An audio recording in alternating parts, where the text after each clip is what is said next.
Halo, balik lagi dengan gue di sini Tegar Irsyad. Setelah sekian lama ya, libur panjang ya, semenjak tahun baru gue gak buat video soal FPL. Kali ini kita akan bahas FPL lagi untuk di game week ke-25 ya. Dan untuk itu langsung aja kita bahas di video kali ini. Let's go.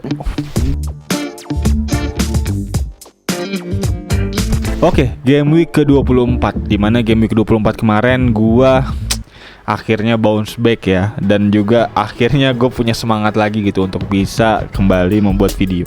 Karena bisa gue lihat di game week 16 ya, pasca game week 16 gue itu emang udah rentetan panah merah panjang banget ya, dari game week 12 sampai game week ke-15 nih bisa gue lihat.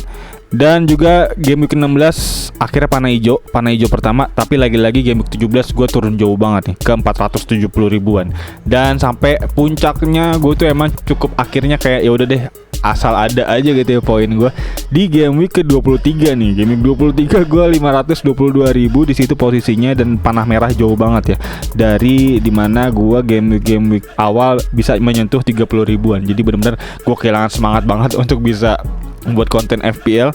Dan kali ini 3 game week terakhir yang benar-benar manis banget. 3 game week terbaik gue selama main FPL sejauh ini, dimana gue mendapatkan triple family 100 ya di 3 game week terakhir. Gila, akhirnya Rainbow FPL bisa kembali masuk ke 100 ribuan ya, ke angka 138 ribu sekarang. Dan juga bisa gue lihat kemarin dari game week ke-24 ya, dimana game week 24 kemarin gue mengkaptenkan Muhammad Salah. Di situ triple captain, dan di situ posisinya Muhammad Salah itu double game week ya.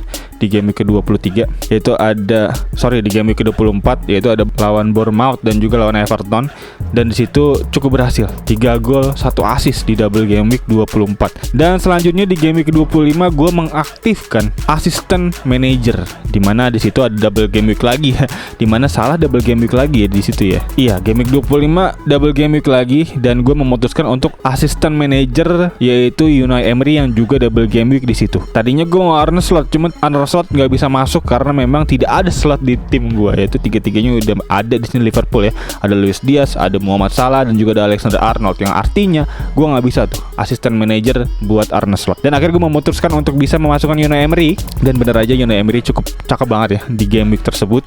Di game week ke-25 di double game week dia mendapatkan poin 14, dimana seingat gue Arne Slot beda tipis aja gitu, yaitu 18 poin ya kalau nggak salah. Dan selanjutnya di game week ini juga gue mentransfer Asensio, dimana Asensio gue transfer setelah memang gue melihat performa dia pertandingan pertama ya, debut waktu itu main di FA Cup kalau nggak salah gue inget, yaitu Asensio bermain cukup cakep banget di situ, padu banget di sebelah kanan bersama dengan Rashford. Dan gue akhirnya memutuskan untuk diferensial ya, agak-agak game week memang diferensial double game week Aston Villa, yaitu ada di nama Asensio, dimana Asensio lebih murah juga posisinya waktu itu gue beli di angka 6 jutaan ya. Dan juga Asensio hanya meraih 3 poin di double game week 25 kemarin, karena memang dia juga mainnya dikit. Karena bisa gue lihat di game week 25 di first debut dia di Liga Inggris dia hanya main 27 menit, dan juga lawan Liverpool dia akhirnya main starter dan bermain 66 menit, dan terakhir ya di game week 26 dia bermain full time 90 menit, mantep banget, dan juga mencetak 2 gol. Dan artinya gue melihat ya bahwa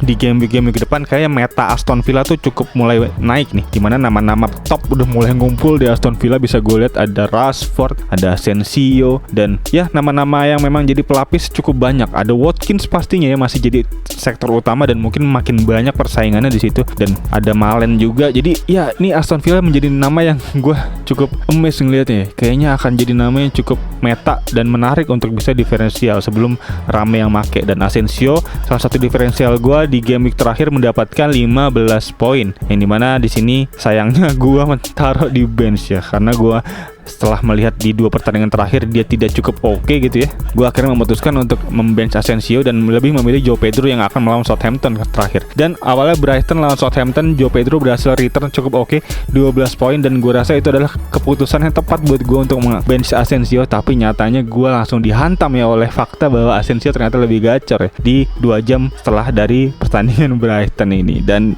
ya Asensio dapat 15 poin yang membuktikan bahwa ternyata Asensio ini memang menjadi nama yang cukup harus diperhitungkan menguntungkan di beberapa game week ke depan. Dan Aston Villa, walaupun memang gue lihat fixturnya agak-agak ngeri gitu ya, agak-agak suram ya di beberapa game week ke depan. Lawan-lawannya itu lawan-lawan mediocre, lawan-lawan yang memang menjadi kuda hitam gitu di Liga Inggris. Salah satunya ada Crystal Palace, ada Brentford, ada Brighton juga. Dan dia akan blank game week by the way di game week ke-29. Jadi harus hati-hati untuk nama-nama Aston Villa. Nggak boleh banyak-banyak tentunya. Atau mungkin kalau mau free hit juga bisa nih di game week 29. Dan selanjutnya juga lawan Nottingham Forest 3-1. Dan selanjutnya baru deh lawan Southampton 3-2 bisa lagi menjadi opsi yang menarik nih Aston Villa. Jadi ya so far di akhir musim ini Aston Villa memang udah punya fixture yang nggak bersahabat lah untuk para manajer FPL. Dan selanjutnya juga di game week terakhir ini gue dapat 100 poin ya dari hasil Muhammad Salah nih, return lagi. Gue cukup happy banget nih 3 game week terakhir. Dan juga di sini ada Chris Wood ya, 1 assist aja sayangnya.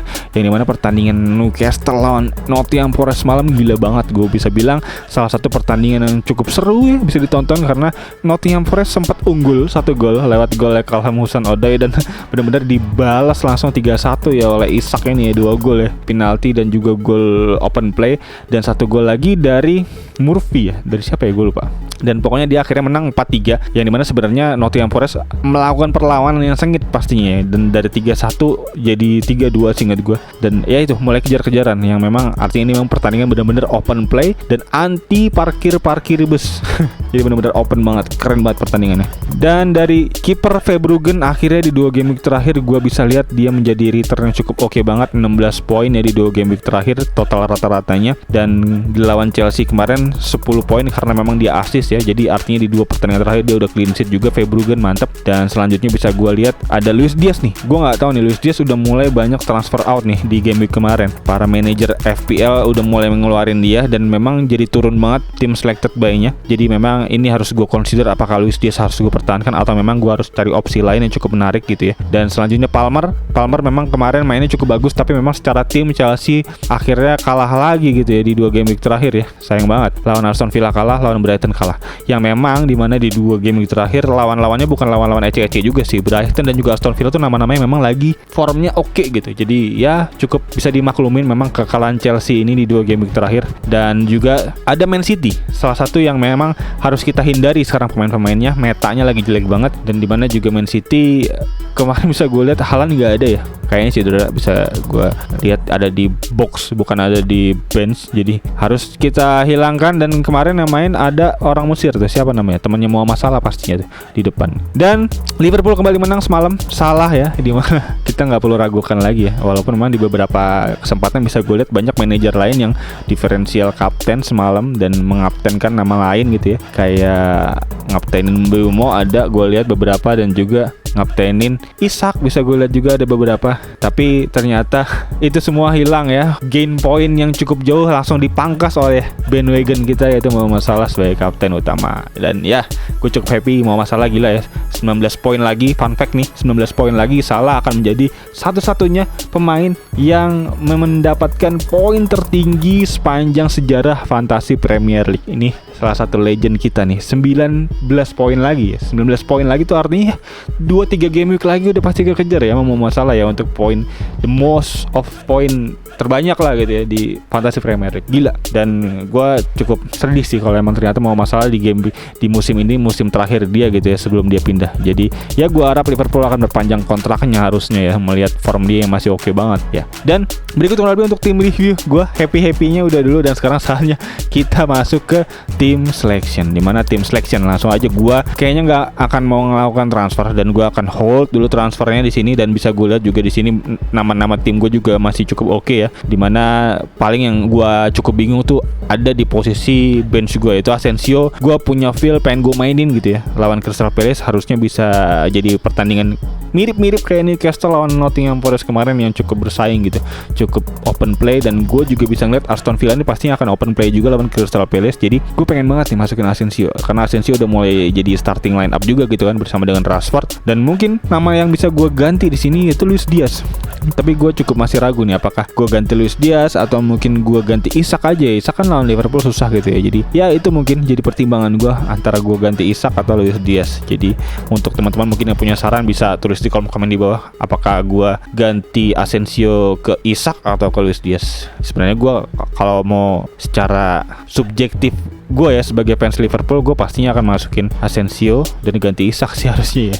Tapi gue nggak mau subjektif, gue mau melihat ini secara FPL keseluruhan. Apakah lebih baik mengeluarkan Luis Diaz? Karena Luis Diaz dia udah main mulu juga ya di beberapa game terakhir, dan dia juga salah satu pemain yang memang sering diganti juga ya setelah menit 60. Jadi memang menit bermainnya kayaknya lebih sedikit gitu ya dibanding dengan Asensio yang udah mulai dipercaya bermain 90 menit. Jadi ya itulah mungkin yang jadi pertimbangan gue. Dan so far kayaknya gue gini dulu deh, Isak gue taruh di bench dulu. Mungkin nanti akan berubah lagi, dan mungkin gue nggak cukup berani kayaknya untuk bisa bench Isak. Gue takut bandwagon yang cukup gede ini bisa merusak overall rank gue ya, 57% ya, bahkan mirip-mirip Haaland di awal musim ya 60%. Jadi ya berikut kurang lebih untuk tim review, tim selection. Dan untuk kapten gak usah ada lagi kapten picks, udah pasti Muhammad Salah terus gue ya.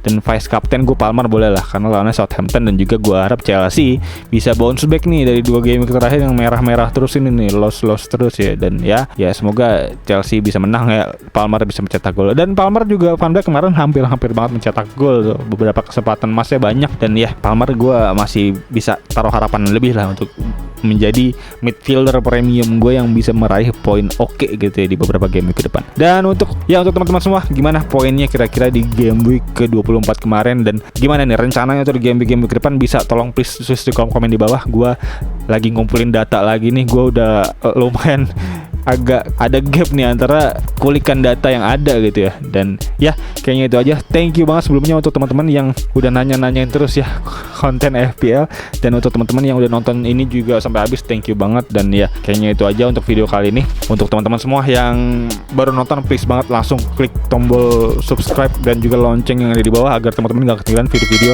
seputar review Fantasy Premier League dan juga tentang persepak bolaan timnas juga nih yang kayaknya makin ramai ya untuk bisa dibahas. Dan kayaknya itu aja. Sekali lagi thank you buat yang udah nonton. As always seperti biasa gue Tiga Richard. Peace out.